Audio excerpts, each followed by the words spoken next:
This is the Good Fire Podcast. Stories of Indigenous fire stewardship, cultural and social empowerment, and environmental integrity.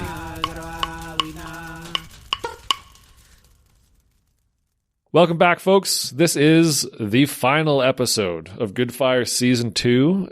We are sorry to say, but also it's a lot of work, so not so sorry to say. Oh,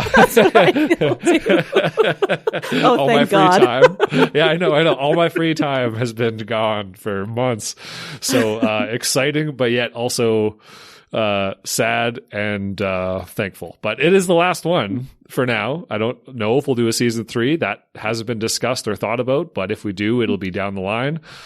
And yeah, this was a great way to end it, I thought. For me, listening to Ado specifically dive deeper into his experience and just him, he specifically said he was finding himself and learning about his culture and recognizing the difference between Western Indigenous culture when it comes to fire management. And yeah, it was just a really cool conversation.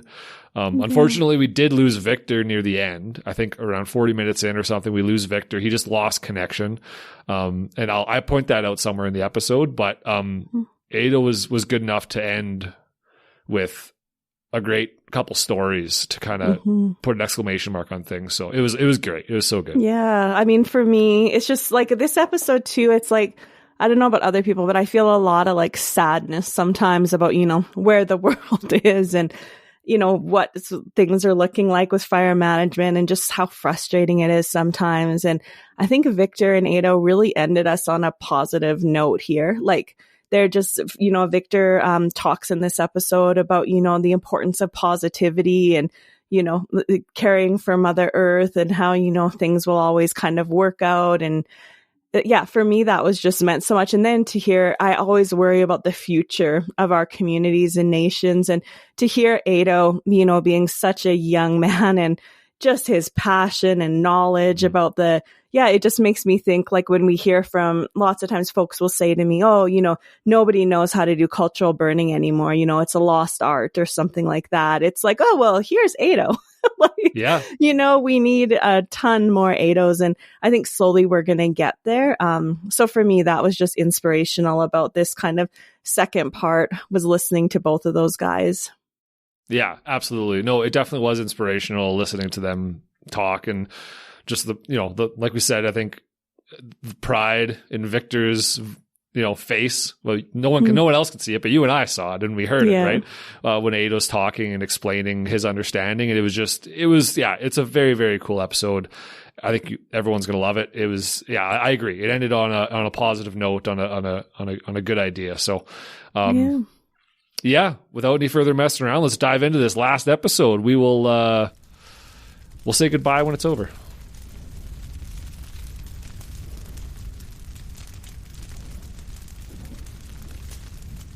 So, Ado, I was going to ask, do you have any like lessons that you've learned from cultural burning or, in stories that you kind of want to share as well here? Has there been anything that's really stuck out, as you've progressed in your career?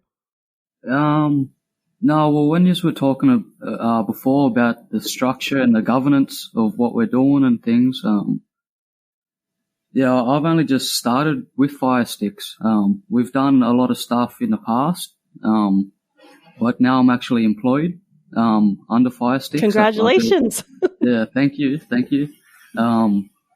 Still over the moon, like about that. Like it's honestly, I didn't think this would ever happen for anyone. And for me to be, one of the people getting to live this, it's honestly, I get to go to sleep every night and dream. But then when I wake up in the morning, I'm still dreaming because I'm doing stuff that, I want to be doing, things I should be doing.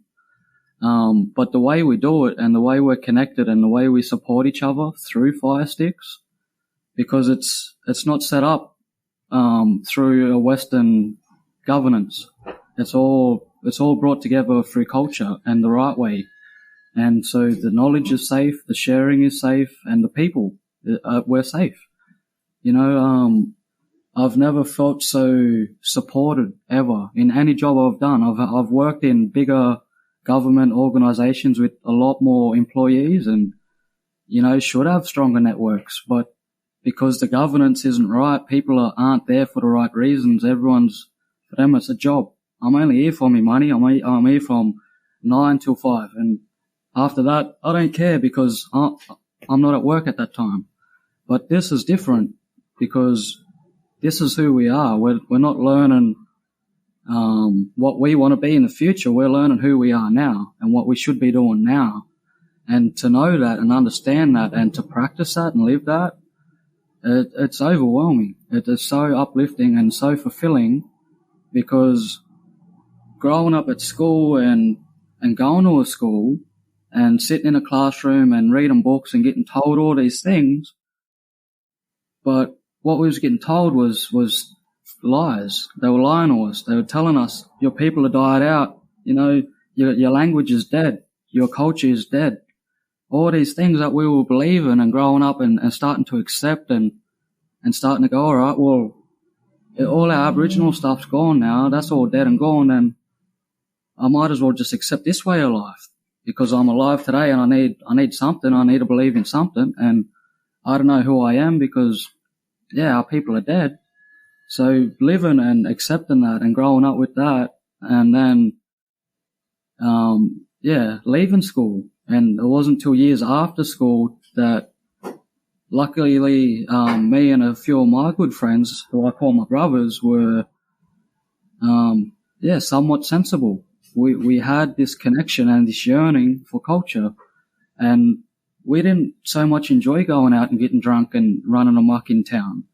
We'd much rather go fishing. We was much happier out in the bush, and we didn't know what we were doing. We didn't know where we were. We felt so lost, but like something in our spirit was so, like it resonated out there.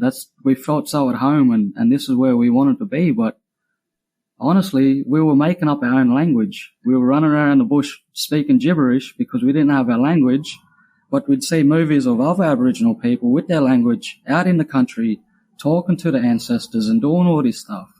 And we wanted that so badly. Like that's all we ever wanted. And to not have that and to be so hungry for it. As soon as we got that, or as soon as we saw it, man, we dived on it. We grabbed that with two hands and we haven't let go. And now that we know who we are, we know our culture ain't dead. We know it's all here in the landscape. Man, it's crazy because for the first time in my life, I'm almost 30, but I know who I am. I know why I'm here and I know what I'm meant to be doing. And I'm not a scientist. I'm not meant to be sitting in an office. You know, I'm not a teacher who sits at school and waits for kids to come into the classroom. You know, I'm all them things. But in my own time, in my own place, and that's in this country, and that's not from 9 to 5. That's every second. That's every day. You know, if people come to me for help and they want to learn about their culture, I can't say, hey, come back, you know, between 9 and 5. I have to make that time right there and then because that's who I am. That's how our culture is. And yeah, to have the access into that and to be learning not just from our elders in our community, but to everyone. Uncle Victor sent us all around Australia so we can sit down with elders in their community and learn from their landscape. And we value add to each other because I can bring stuff from my country and then I'd bring stuff home from their country. So it's just this big swap and networking and connection of everything, not just people, but landscape and culture. Man, it's crazy. I've never had this. Every job I've had, I've always broken myself. You know, I'm selling out on myself and I go to work arguing because I get given a title, but then I'm not allowed to achieve the things I think that title should be doing. You know, like when I was in Sydney, I was working in out-of-home care. So I was to teach kids culture because I grew up in my family with culture, but still was so deprived from that because of our upbringing and the way colonization happened on our people. And to know how much of a struggle that was for me, but how much I needed that, I thought about them kids who aren't with their family. And I thought, wow, well, if it was so hard for me, then these kids that's impossible. So unless I go up here and help them and show them, they've got nothing. And so when I did that, I thought I was doing the right thing because I was working with an Aboriginal organisation. But as soon as I got there, they were structured, mainstream. They had all these government boxes they had to tick, so they kept getting funding. And everything we did, we constantly had to break our culture and sell out on our identity and ourselves because we weren't self-governed. We had to tick boxes for the government to keep getting funded to have a job. So, yeah, so everything was there, like the wording on the paper, but the way the delivery happened, it was wrong and it didn't work. And this is the right way because we're not governed by anyone but ourselves and by our culture and by our country. Yeah, yeah. You know, what you said about dreaming fire, that just resonated so much with me. I was at a meeting where, this was a while ago at my job, like years ago, but we were hiring a new, I don't know who it was, even a scientist or something like that. And we were sitting around trying to brainstorm, like, you know, oh, who should we get in? And in my mind, and I just said like out loud, like, I think that we should get someone who dreams fire, like who has like fire in, you know, every aspect of their life and is just passionate, like not just because it's another job or they can run a model, but, you know, it's part of them. And literally everyone around the table just looked at me blankly. And then I just like sat back and went like, okay, or never mind. And then one of the people said like, I'm pretty sure that's only you here. It was like, that was a real awakening for me about like kind of the, I don't know, the culture of fire, kind of how it's become and how different it is in many Indigenous communities where, you know, you can say things like that, like, oh, I dream fire, and nobody blinks really. That's fascinating. That's an interesting insight. Yeah. Because it does seem like that, right? Like people get into fire because it's like, it's cool. It's fire, adrenaline, burning stuff. Everyone's a pyro. They're like, yeah. But then there's this other aspect of it, right? Like all of you have talked about, like, this is deeper. This is cultural. This is spiritual. This is something that's, I think anybody would find fascinating and some kind of connection to, even non-Indigenous people, if they listened long enough to understand it, right? It seems so much richer and so much more just empowering than just like adrenaline and, you know, pyrotechnics. It's just such a better story.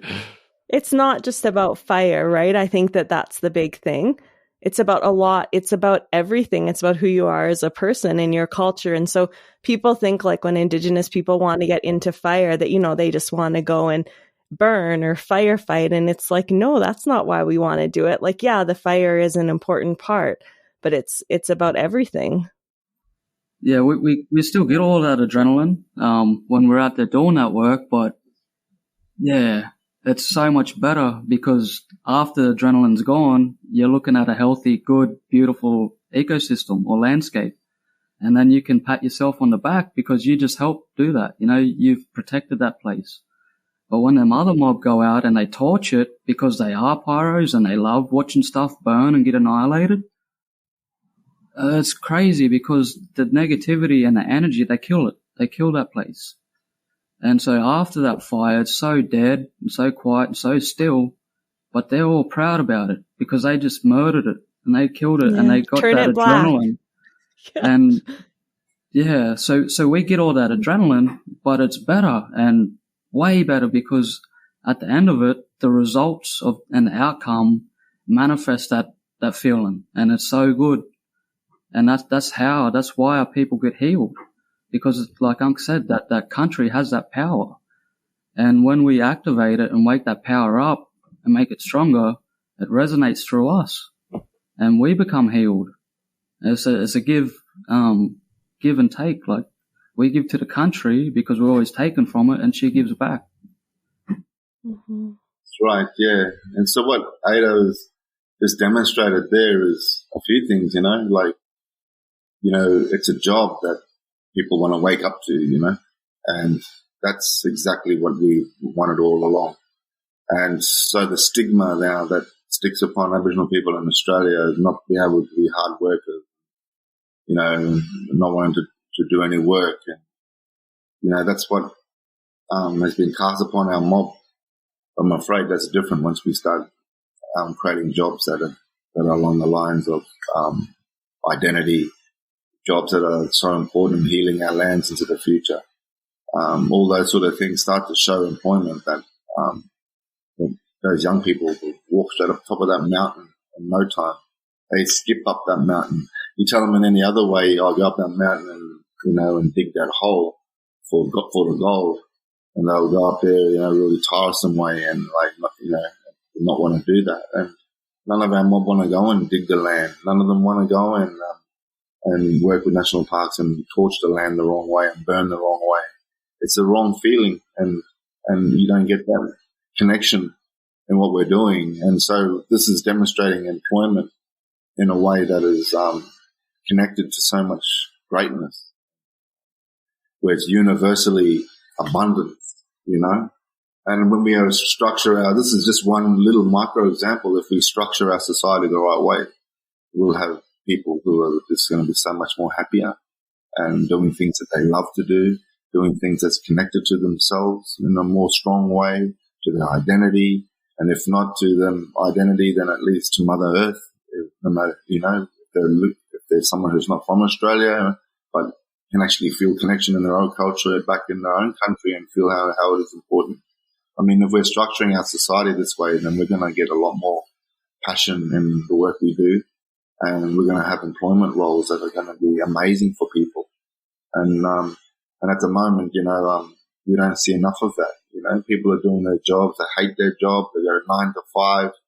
And that job is destroying the land.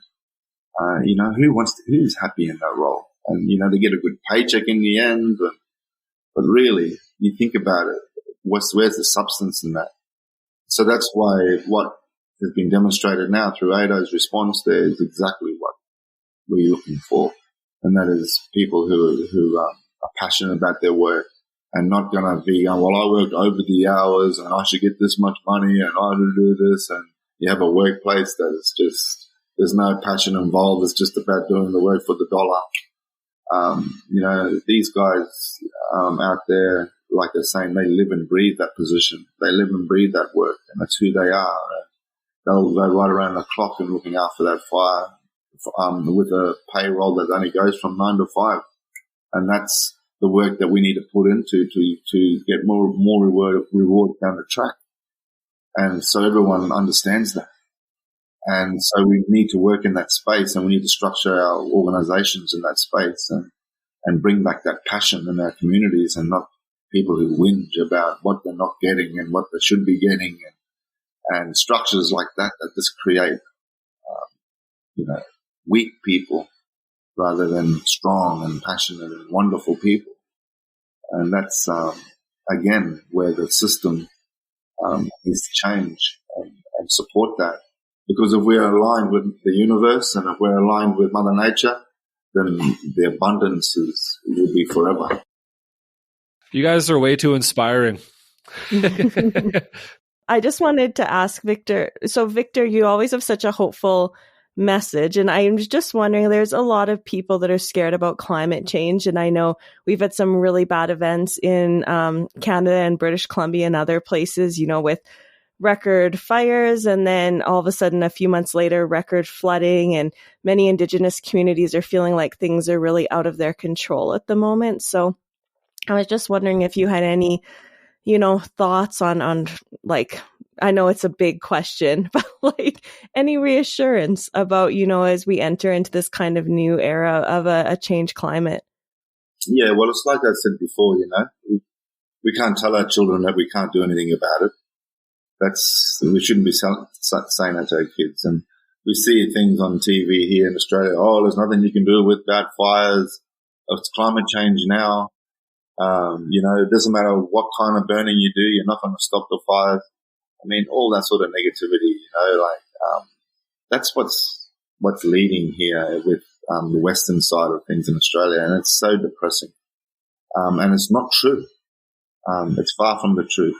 The climate has been changing all the time. We've had droughts in the past that are worse than the ones we've experienced. We've had rain, floods, everything more than we've experienced. And, and our people have been through that. Humanity has been through that throughout the world over thousands of years, and shifted and moved camp And that's been evident within all of that history. And what we got to see as today is that we need to adapt, and we need to be practical, and we just need to start doing the good work bit by bit, and start shining the light on the hope and positive. Because when it comes to things like this, then it's what it's actually doing is forcing change on us, and change is a good thing, because the way that we are now needs to change. And so climate change is Mother Nature telling us to change. And so if we just be practical and do the work that we're doing and along these lines, and show how we all can work together and fit into doing this, and then that's best that we can do. And that's where all the happiness comes from, and all the hard work comes from, and that motivation comes from, and beautiful mentorship comes from. That we're all working together on this and on the same level of understanding. So, so in terms of the climate change, they talk about all the fossil fuels, and they talk about all the problems with that, and we got to get electric cars, and we got to get solar panels on our roofs, and be totally off the fossil fuels. And yes, that's true. We need to do that. That's crucial. But they're not talking about the other side of the coin, which is just as crucial, and that is looking after the land and healing our landscapes and healing our communities and evolving our culture closer to landscapes. That's more important, so important. And they're not even talking about that, because electric cars is not going to bring back the animals and clean water. Electric solar panels is not going to do that either. It's going to take human work, change in our society, and all the hard work on the ground, and learning from practices in the past that have been successful in sustaining this country for thousands of years. And we haven't even begun to talk about that within the climate change talks. It's all westernized and coming from fossil fuels. And so that's why bringing this other side of the coin just brings more practical opportunities, bringing in Mother Nature involved, that more connection. And that's what we need to strive for, and not the fear. Of climate change, and to think that the problem's too big. That's all I can say. No, thanks, son. But yeah, like hearing that, because like hearing stories like, so where I'm from, we call our people we're Yuan. That's the name of our tribe or our nation. And so in that nation, there's 13 different tribes. But that nation is kind of split into 4. So there's north, south, east, and west. And so on the eastern side, north and south, we've got Gayangulmaran and Katangulmaran. And so both of those names reflect from the ocean. So that's calling us saltwater people. And the reason why we say that, and that last word, Maran, means people, and Mara is fish. So Mara and Maran, we are fish people because we're from the ocean. We come out of that salt water. And the reason why we say that is because we've got all these stories of the sea levels coming up and going back out. So we've got sacred sites out that are under the ocean right now that we used to access and that we still hold the story of, but they're under the ocean right now. And we've got heaps of those stories, and not just of water coming up, but we've got stories of when that water went away. And so our people have been here watching all that climate change, getting hotter, getting colder, doing whatever it was doing, but we was here doing what we're still doing now, which is caring for our country and maintaining that, because it's going to slow it down. It's going to slow down those changes. But if we ignore that and, we don't do that work, but we do work that enhances that climate change, then that's why we end up, so confused and so lost today. But we just need to go back to them old ways, because we knew about climate change and we were fighting it before, now. We was always doing it. Yeah, you got to run. Whenever we're in trouble, we always run to mummy, right? And that's why we call our country mum. Yeah, that's what I always say here about it too, is that in like our nations here are some of the most adaptable in the world. Like we kind of adapted to colonization, which I mean was one of the biggest threats on on the nations here, and are still going and thriving in many places. So I was just going to ask Ado maybe to just do something to wrap, but do you want to ask a question first, or? Well, you want us to do a wrap? Yeah. No, wrap. I meant wrap it up. Sorry. Oh, you can do a wrap if you want. If you got one prepared, no. We'd be happy to let you dish it out. Yeah. Yeah. No. I was just going to put in that whenever we have these conversations, Amy, with folks, I always find myself wishing with all my heart that I had Indigenous ancestry, because it's like it's all so beautiful, and it's all so just inspiring, right? I find myself inspired to wanting to just understand more and continue to learn. It's just I just love these conversations. They're some of the best conversations I'll have in my entire life, and I'm just so thankful for them. Yeah, that's, I think there's sometimes a bit of like romanticism about Indigenous, there was some issues too, right? That our communities, I'm sure, had and went through in our ancestors. But I think, like Victor always talks about, the most important thing is just that holistic approach and the relationship to land that is just so different than the Western approach. Mm-hmm. It's a different mindset. And also, everyone has got to come from country somewhere. And, you got to look at the colonization period as, for some countries, it's 1,000 years since they've been taken off the land. I mean, there's rock art sites in Finland, don't forget, and throughout Europe. There's, the Scottish are also traditional. They have connection to landscape. So, I'm hoping that, and that's why the work in Canada was so important, and hopefully doing the work in other countries to activate these cultures and landscapes. I think that's what needs to happen on a global scale, so that everyone can find themselves and see where they fit in. And no doubt that's possible. Yeah. I love that. Yeah. So, Ado, I was just wondering, to wrap it up, I guess, and not actually wrap unless you want to, just if you had a story or a favorite memory from your cultural birding experiences that you wanted to share with us, something that you experienced either with Victor or alone or in teaching other people, that you wanted to kind of share with the people who might be listening in. I'm not too sure. Man, there's just so many. Yeah, sorry, I just can't think of something on the spot. No worries. One of your not wearing shoes and burning, though, was very good, because that's one thing that we get a lot on here is, the discussion about like PPE, like the personal protective equipment. And that you can't be on fire unless you have Nomex or other things, and how much it costs communities to outfit. Well, with that PPE stuff, because we go off the land and we go off the animals and all of those interconnections with everything, we've noticed that none of those trees, none of them animals, none of them insects have helmets. They don't have boots. They don't have goggles. They don't have all that PPE. They don't have a high-vis shirt. And then, seeing that and knowing that, and then saying, well, we're no better than them, so why do we need PPE?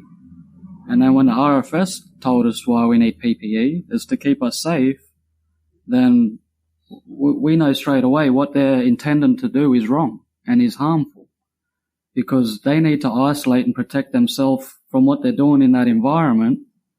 But if they're so important, then hey, give every insect, give every tree, give every animal the same care. Give them all PPE, because the fire and the work that you do is going to put them at harm, just the same as you're going to put yourself at harm. But because we have that knowledge, we know those connections, we know what belongs where, and we know how to treat them and look after them, maintain them with fire, we know that we don't need PPE, because we can't give it to the animals. We can't put a pair of boots on every centipede, every ant that's running around, but they're so important to us, we need them. So we will burn in a way that does not put them at risk, doesn't put them at harm. Every insect that we see in our burn ground runs away and they survive. There are some who do get burnt, but they get eaten. Birds come in, all that stuff comes in, and it's all a part of it. but we don't do it in a way where everything dies. That is wrong. And we don't do it in a way where anything or anyone needs PPE. Like, I've been on fires where there's children, and they're the same. They're running around with no shoes, and they're completely safe, and no one's getting burnt, no one's getting hurt, because we're out there doing it the right way, and we're caring for the country. And so in doing that, the country is caring back for us. It's not going to hurt us. So we're not out there trying to hurt it. And then too, it's that knowledge. If you've got knowledge, you don't need PPE, because you're not ever going to put yourself in a place of danger. You're not ever going to stay in a risk or hazard. You know better. And knowledge is the safe key, not PPE. If you don't have knowledge, then you need PPE. You might need a fire truck, but you're better off not doing what you're intending to do because you don't have the knowledge which you need. And that's why everyone here is getting everything so wrong, because no one's investing in the rightful knowledge. They're all investing in PPE, bigger fire trucks. Oh, hey, the fire trucks didn't work last year. Let's get aeroplane.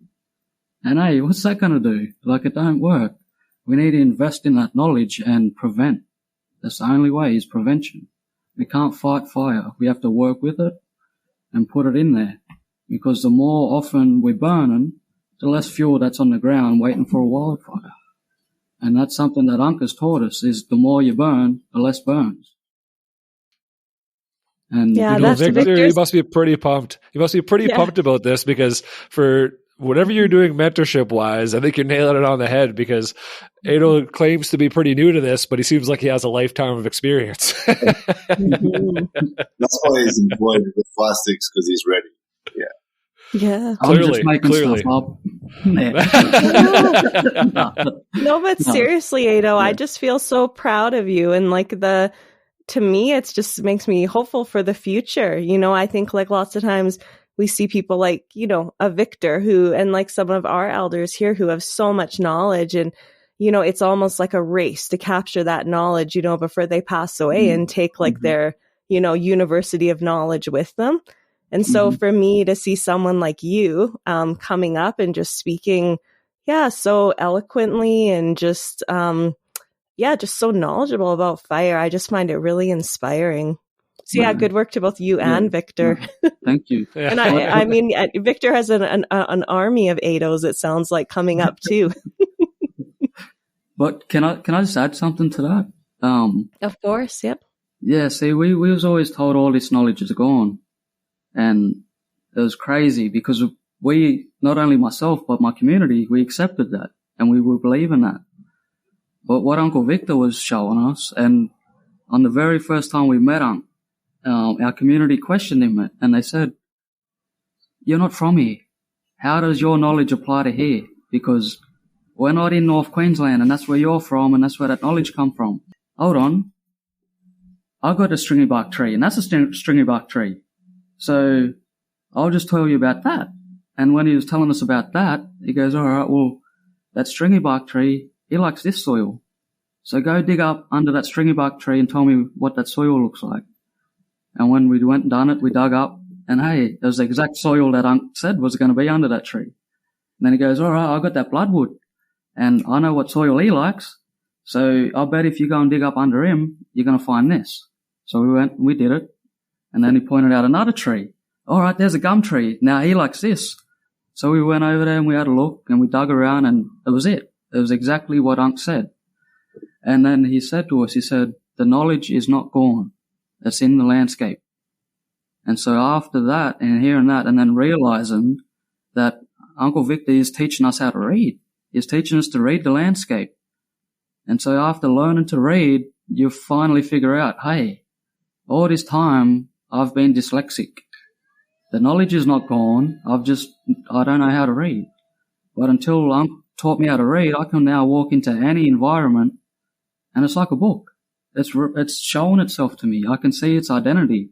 I can see the little things that are appearing, and just because I haven't read about it, it doesn't mean it's not true, because I'm reading it right now with my own eyes. I don't have to see it printed in a book to believe it. I can observe it in the landscape and see it for what it is and how it is and right there in the spot. And that's my own observation, but that is nature telling us. And that's all that knowledge of learning how to read again and reconnect with who we are and where we are. And as soon as you can read, you've got no doubt because, yeah, it's all there in front of you. And that's what's happened in Canada too. Like I said, well, we got the same soil as that and the same values as that in these soils, and the grasses are the same as our bloodwood tree country. And so it's the landscape that shows the similarities, and it's through landscape that we're able to share knowledge. And it's through landscapes it's the country is the crucial participant that's been left out all along. And so what this is doing is bringing the country in a very special process that is basically called reviving knowledge from landscapes. And that's what this is really about. This is not about the fire. That's the main title here. And that's where we have language and we have country and we have practice. And those are the three parts of that triangle that create that formula or that process, which is a living process of reviving knowledge. And so, like same as in Canada, they had language names for certain places that meant a big forest or names in their own language. And those are crucial information to understanding that place. And then when we look at the soils and we look at the country, we can see that it was a big forest. And then we actually do the practice that's related to those soil types in terms of putting the right practices. And when them three link up together, and then the country shows the outcome, the fire went out where it's supposed to go out. It was cool. It didn't burn the trees. All these indicators, all the plants come back. The deer instantly came back into the country. When we burned in Canada, the deer came straight in. And they've been hunting deer, looking around for them, and they came to them this time. All these things were indicators. And those indicators is that process of reviving knowledge from landscapes. And that can be done anywhere in the world. As long as we have a strong Indigenous knowledge base of caring for land that we can work from regardless, that can help with clues in bringing all that together. And that's what's happened with Unisatine and with honey and what we did in that short time together. And as an outcome, I got really excited because I was able to see the similarities from our country and there. And not exactly the same, but especially indicators that help us fast track solutions and when that lines up with the stories, the elders started to come out and going, now I remember this now and this word means this and so they start to get activated and they start to remember more. Unfortunately, we lost Victor right there and we were unable to get him back on, which sucks, but we had Ado. Ado had plenty more to say, and so, we continue the rest of the conversation with just Ado, Amy, and myself. So the only thing was I just wanted to give you the opportunity to share that story that Victor was asking you about, but you also don't have to if you're talked out and don't want to. Yeah, well, he was talking about, when he was up at Bundanon, so we done a national Indigenous fire workshop. Okay. So we put out an invitation to all people all around the nation to come in, and it was a huge success. We had a few hundred people from everywhere, like Tasmania, Western Australia, all people throughout the desert, South Australia, Northern Territory, Queensland, everywhere. And yeah, it's crazy just to have them all home and to run them through and show them our country and talk to them about a lot of our stuff. But we finally, on the last day, because of the weather, we couldn't really do a whole lot of burning. But on the last day of the event, we was able to put in a fire and, it just kept going, I went for 13 days and, it was cool. But see, we done that on the last day. We had a few hundred people there and we thought, yeah, man, we've got it covered. We got it sorted. We got all this help. And a few hours later, everyone was gone. Like we was all there camping. Every tent was gone. Every car was gone. It was just silent. It was just a few of us. We're like, all right, well, shit, it's just us, eh? And yeah, because we don't put in control lines, so we wait, and because we know how the fire is going to behave and how it reacts, we see where it's going to end, and so we wait for that right time, and so we can allow nature to have its own resilience against fire and its own acceptance. So we'll burn when that ecosystem is accepting to it, because everyone around it is not ready for fire, so they won't accept it. So we'll burn, and that's that containment line there, is that all those separate ecosystems that border onto that one we're maintaining, because they're all in different stages. And so only this one's ready. And because this one's ready, the other ones aren't. So fire won't travel in. But because of colonization and no land management, those boundaries have, we've lost them. They're not as clean cut anymore because there's been no care happen. So instead of having a nice grassy understory, which changed as soon as those next trees came in, now we've just got one blanket of leaf litter and sticks and rubbish on the ground because it never gets removed. And because it's staying there, nothing is used to that. It's creating so much illness just through neglect. Just because trees are now stuck in soil that is covered in mulch. There's inches upon inches of leaf litter and rubbish that none of them trees have ever experienced in the millions of years they've evolved. So all of a sudden they're sick and they're dying and they're shocked. And we've got scientists saying, nah, just leave it. It's natural. That's how the forest should be, because that tree belongs there and those sticks on the ground come from that tree. So it's all natural. Leave it. But that is the unnatural thing. We do not neglect it. We do not leave it. We have to clean it and protect it. And because we're not there doing that, there's so many layers. Like even our soil, because that leaf litter, they say it's organic matter, but it breaks down and it changes the soil profile.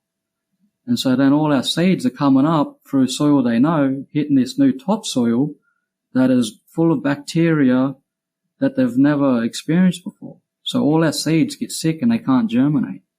And so we've got all these different layers and different illnesses and sicknesses that's just coming from neglect and coming because our people aren't on the country. And those symptoms and illnesses are creating one mess, and we're losing identity and specific ecosystems because they're all just one big sick mess. And no one is structured and balanced as the way it should have been. We've lost that balance.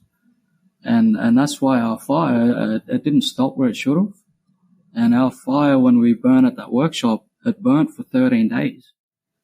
But for us, that was a massive thing, because that was the first proper fire where we've let it since colonization. We had no rules from mainstream. We had RFS and like fire agencies come and trying to hassle us and saying, hey, you need to put it out. But at the end of the day, they let us call the shot. So when we said, no, we're not putting it out, and we showed them how it's doing good and why we want to leave it, we changed their opinion, and they believed us, and they saw that, and that they then accepted it. But the only thing that made it hard was the public. And because all these people around us were so scared of what we were doing, and they didn't trust us, they didn't want us doing it, they rang up every day and they complained about the smoke. And so they wanted us to put out our fire because of smoke. And, you know, the smoke that we create is white and it dissipates. But because of all that rubbish, it was a bit dirty, and it lingered around for a while. But what, you know, that's where the people need to decide what's better. A little bit of smoke or a hazard where if a fire comes through, I'm gone and everything's gone. And yeah, we were getting so frustrated because the RFS were constantly hounding us. You have to put it out because the smoke is driving the community crazy. Well, fuck, honestly, stuff the community because they can appreciate this little bit of smoke because we're going to take away the threat of them ever losing their house or their property or the flora and fauna, which they should be caring about. And, yeah, it was luckily that we did do that fire and we did smoke out the town for 13 days because when that wildfire come through, it couldn't jump the river. It could not jump. And because on the other side of the river, it was all clean. Everything was burnt. And so the fire stayed on this one river bend for 3 days and it traveled right around the river bend. The management team, they said the fire cannot jump. So we're so confident we've finally got this bushfire under control. But just to guarantee we've got full control over this fire and we're going to put it out, we're going to backburn into it an hour before a big southerly weather change. And so they're on the north side of the river waiting for a southerly wind change and they lit a big fire. And as soon as they lit that fire, that wind change came and blew that fire up into the mountains and annihilated everything we did not burn. They know, they seen, because where our fire went out is where their fire went out. So everything we burnt did not burn again, but everything that our fire did not touch, it's dead now. Absolutely dead, like it is lifeless. So when you drive into that property that we managed, it is dead. You drive through all this deadness, and then you hit a wall of green where everything's alive because we managed that and we protected that, you know. And still, since we've done that, they haven't even asked us to come back. You know, they want all this stuff on paper. We want a fire management plan. We want this, we want that. But we don't want to see you on our country and looking after it. You know, there's this, yeah, I don't know. Yeah, frustrating. Yeah. Incredibly frustrating, I can imagine. Like, just infuriating. Yeah. And that's like, the more we learn, the harder it gets because we see what's going on and we know the truth. And the truth that we know is so far advanced and so beyond mainstream science. Like, we can see straight away before we even see the evidence of what they're doing and why they should be doing it. We can see how wrong and how impacting and how negative it is. But yet we need to prove to them what we want to do is right. You know, and it's a little bass awkward. Yeah. And they know and they see all their management is wrong and what they're doing is wrong. But yet no one says, hey, why don't we prove what we're doing is right? But they asking us to do that.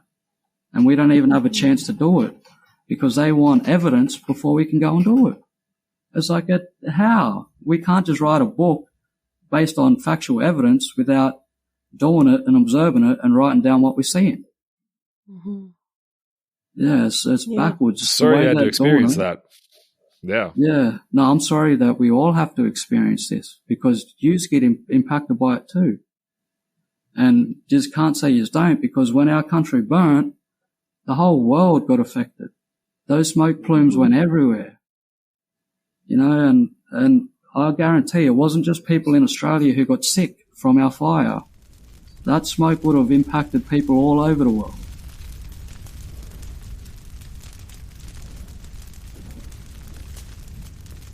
Well, thanks a lot for listening, everyone. Yay, that's season it. 2 wrap. We're done. See you later. Bye. Yeah, but in all honesty, that was it. It was quite the ride. I know I went into this season thinking about like a very different way or maybe more mindful way of going into these conversations for myself and trying to just think about it more in depthly and be more mindful of where my brain was going. And it was great. I found myself definitely more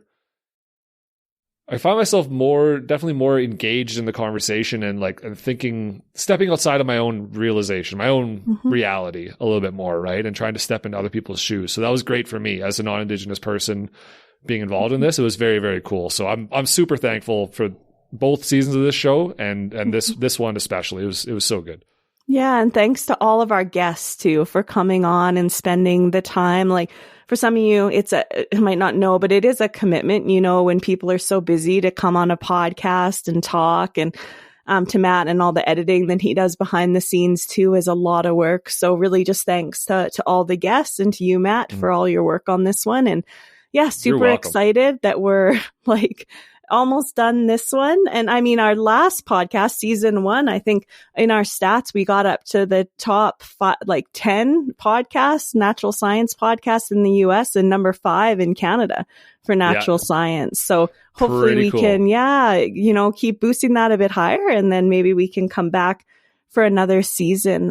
But yeah, for me, for this season, it was just great to go to different areas, different countries that we hadn't been to before, but also explore different topics. Like, I mean, good fire is so important, but Indigenous fire stewardship is about a whole lot more, about Indigenous involvement in all aspects of fire management. And fire also can't be siloed, right? As well. Like it comes to water and ecosystem health and species at risk. And, it's such a big item.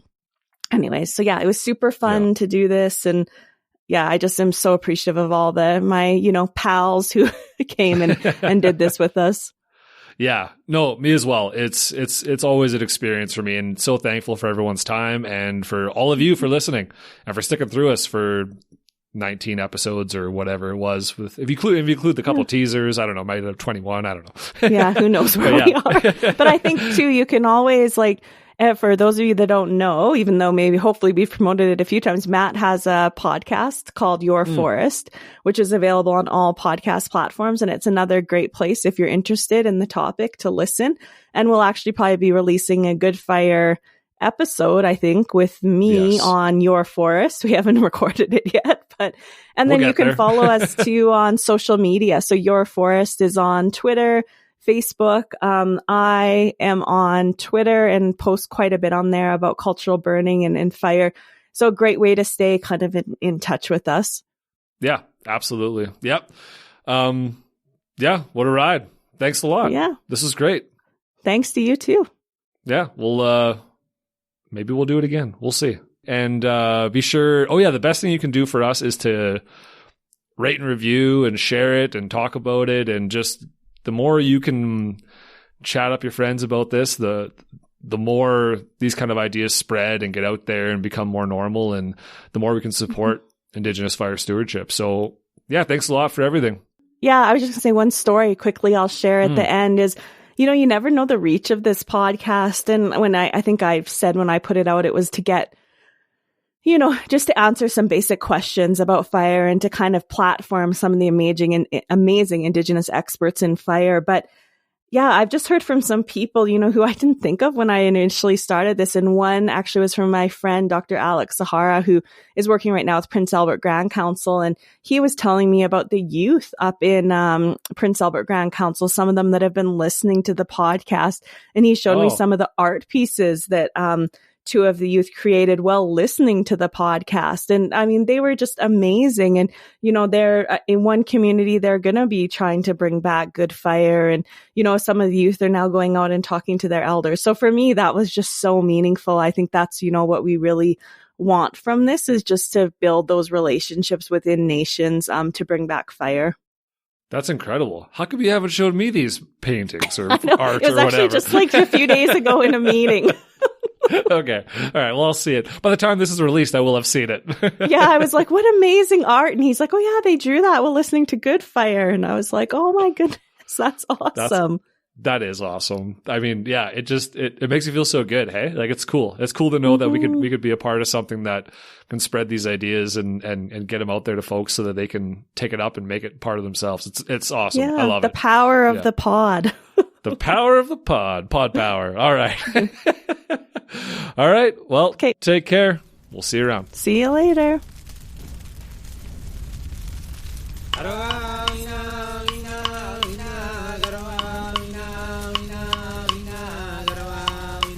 A huge thank you to Canada Wildfire for their support of this podcast. As well, we would like to thank the Fighting Gunda Jamara for allowing us to share their fire song Ween as the official song of Good Fire Podcast.